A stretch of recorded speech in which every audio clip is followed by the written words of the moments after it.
السلام عليكم ورحمة الله وبركاته. الحمد لله رب العالمين قيوم السماوات والأرض، به نستعين على أمور الدنيا والدين. أما بعد، أحبتي في الله، وجه رسالتي هذه إلى كل شخص يشاهد المواقع الإباحية ويتمتع بالنظر إليها حتى صار مدمن لها والعياذ بالله. أقول له: ما الذي جعلك تفعل هذا؟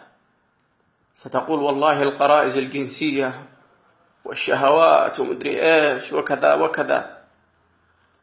طيب، وماذا بعد؟ هل تريد أن تعرف ماذا بعد؟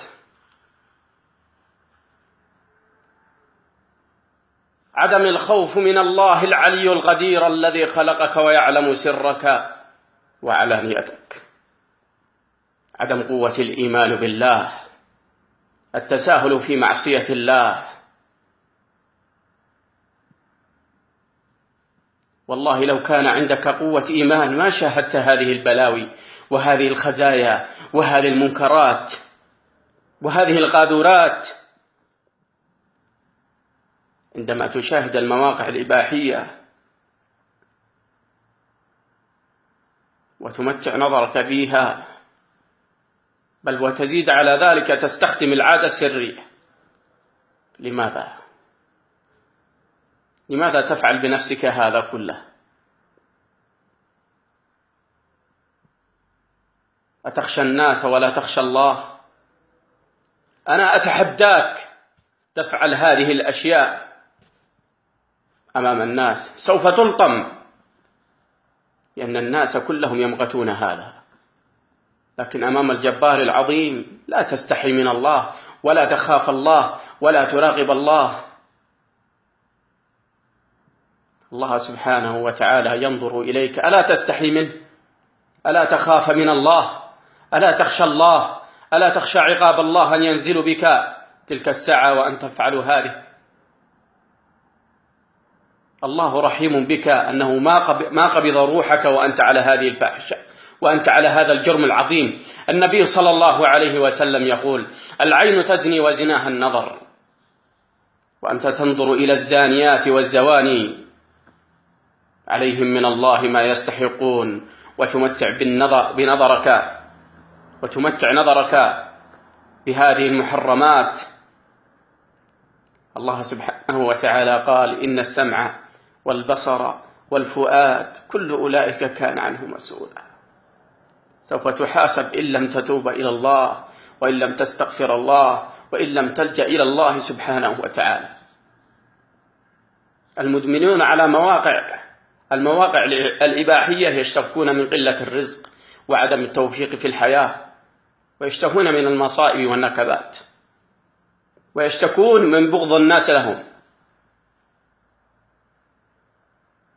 كل هذه سلبيات هذه المواقع الإباحية.